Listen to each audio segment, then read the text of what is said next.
Hi guys, and welcome to my review of Boku no Hero Academia chapter 161. This is a blanket, because I'm still wearing my pajamas, so blanket. But this chapter, I really did not expect this chapter to be what it was. Because I don't know what I had expected, but this was not it. I think I had expected to, see more of what we saw last time, which, by the way, I did not talk about last chapter. I should probably do that. I'll do that by the end because they were two different entities entirely. But this chapter, I was not expecting to cry, but I did cry. It was wow. But I want to talk about obviously Night Eye because it was about his death. Yay! And about 3 weeks ago, I made that video talking about the end of the All Might era, where I did talk about how I literally just wanted everyone from that era to die, and Night Eye was obviously one of them. And I also talked about, I don't know when, but I mentioned it in a couple of reviews where I was like, I don't know how I feel about Night Eye not being dead yet. Because I did predict that someone would die, and about halfway through the arc I was like, okay, it's probably gonna be Night Eye. And while I was reading, I was like, okay, he should have died protecting Mirio. But now, when I see the way he did die, I think I prefer that because he did get to talk to All Might one last time, which I think that was probably the best way for him to go out, because he could die like having no regrets left, and also having accepted Midoriya to be the successor. Wonderful, right? While he never said that, he did say all those other profound things. So it's like it's pretty much confirmed that he's no longer against the idea of Midoriya being the successor of One for All. Because I think it's even maybe 5 chapters ago or less where he said, "I still don't accept you as the successor." But I think he's definitely changed his mind now. But the thing I felt the most for, the thing that really made me cry in this chapter, because when I was like, oh, he's not gonna make it until tomorrow, I was like, yes, he's gonna die. I was very, very happy about the development of the story, because I was like, yes, we haven't really had someone this big of a character die. I cannot actually, yeah, this big of a character has not died in Boku no Hero before, I think. So I was like, yes, he's going to die. But when Mirio came into the hospital room, I was like, damn, no. And when he started talking about how Night Eye couldn't die yet because he's like the best mentor and stuff, I just started weeping, because Mirio, we all know that I love Mirio so much. He's such a great character, and to see how he reacted to Night Eye was just that was heartbreaking. And I really liked the little thing that Night Eye had at first, where he was like, I originally took you on to become a great vessel, because he wanted Mirio to become the successor, but in the end he just became his most treasured student, and I was like weeping at that point. It was so sad. And then he died, and my eyes are tearing up just talking about it. It was so heartbreaking, because oh my god, that was really the highlight of that chapter. And I really did like also that both Night Eye and All Might talked about what split them apart, because it mostly had something to do with the fact that Night Eye saw into his future, even though All Might had forbid him to do that.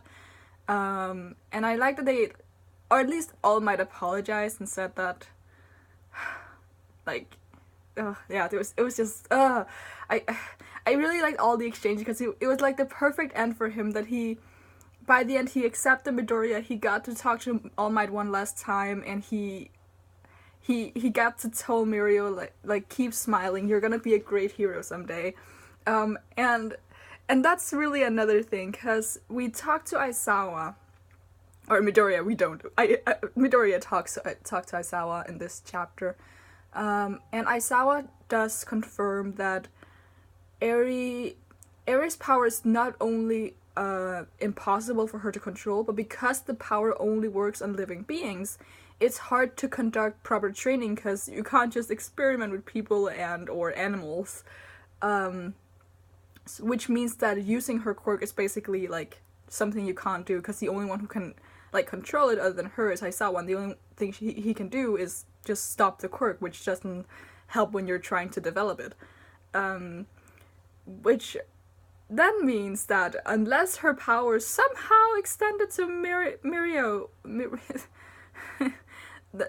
he's gonna remain quirkless for now, at the very least. Which again is just so sad when you... Cause I don't know if Night Eye ever found out that Mirio lost his quirk, which would make the entire thing so sad, because now obviously Mirio would be like, he has to live up to Night Eye's expectations when he said he's gonna be a great hero, but now he doesn't have his quirk anymore. Everything about this chapter was just so sad. Especially because I was very happy. Like, I was like, yeah, he's gonna die. But then I was like, oh no, Mirio's so sad. I feel horrible, but for the story, it was great that he died.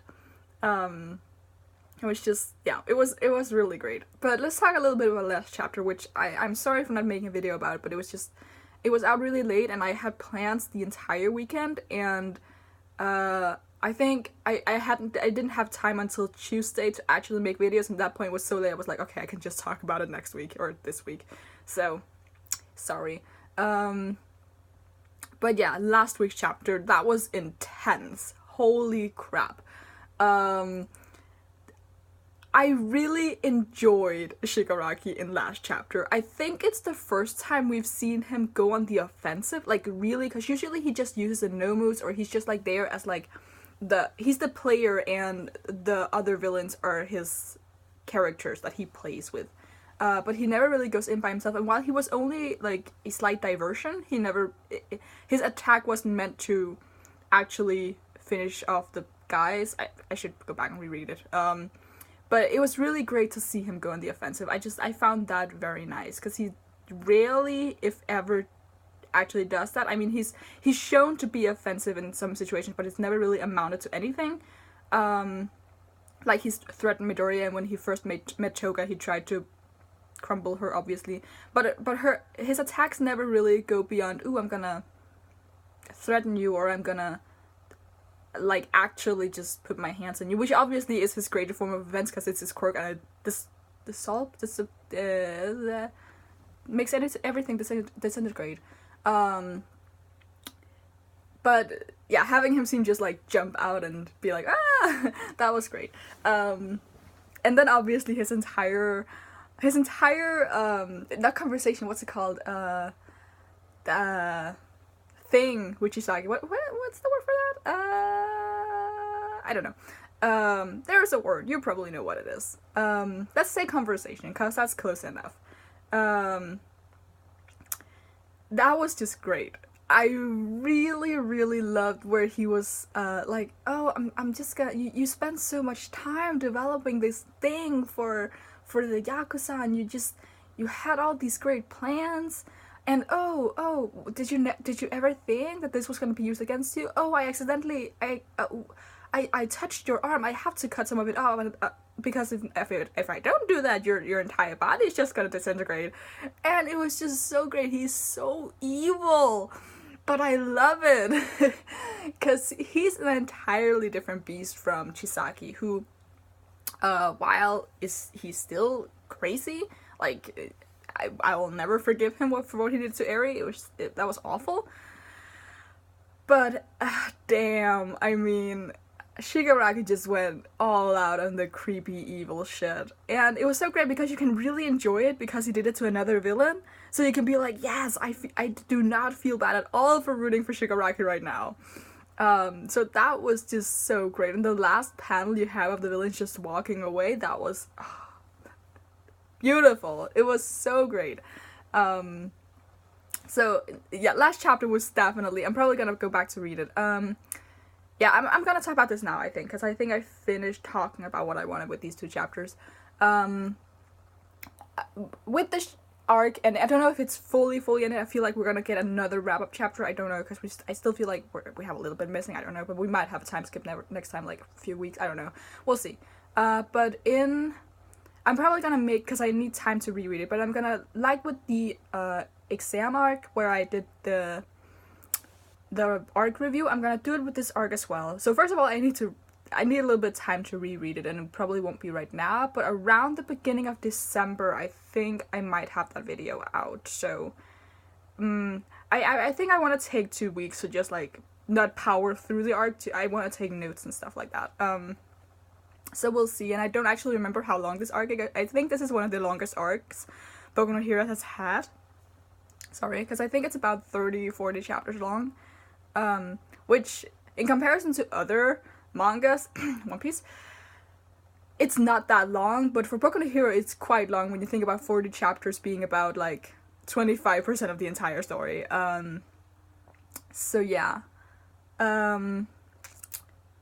Yeah, that's the plan for now. I'm gonna do that. Obviously, I'm still gonna do the weekly reviews, but if I'm not... Yeah. If as long as the chapters come out on Thursday or Friday, I should be fine, but it's like when the chapters come out like on Saturday and I have weekend plans, it's because I usually have plans during the weekend and Monday, and then it's like, well, if the chapter comes out Thursday, I don't really know if I should just like talk about it, because yeah. So yeah, but let's always expect that I'll do weekly reviews unless something goes horribly wrong. But look forward to the arc review, which should be out beginning/middle of December. I have a whole bunch of videos planned for December because I'm doing another themed stretch of days. It's probably gonna be around like I'm sitting between 14, 20, 21 days for this next theme. But we'll see, because I did it with Boku no Hero and that was actually pretty fun. Even though I was I got super busy that week, so a lot of the time I had to film in the middle, not in the middle of the night, but like when the sun had gone down and my lighting was so bad. So I'm probably gonna try to pre-film a lot of the videos. Not that you care, I mean, you're the Boku no Hero fandom, I should probably make a completely other video for this, but you know, now I needed to talk about it, so I'm gonna stop. Leave a like if you like anything that I had to say. Leave in the comments below what you thought of the chapter and what you thought of Night Eye's death, and just also your thoughts about previous chapters, because I thought that was dope. And just leave all your thoughts. Did you cry? Was I the only... I feel like most people would have cried, or a lot of people would have cried at the very least, because I thought it was so sad. Just Miria's expressions and everything. And you can subscribe if you want to see more, and if you're interested in that other themed stretch of time I'm gonna do. And until next time, bye.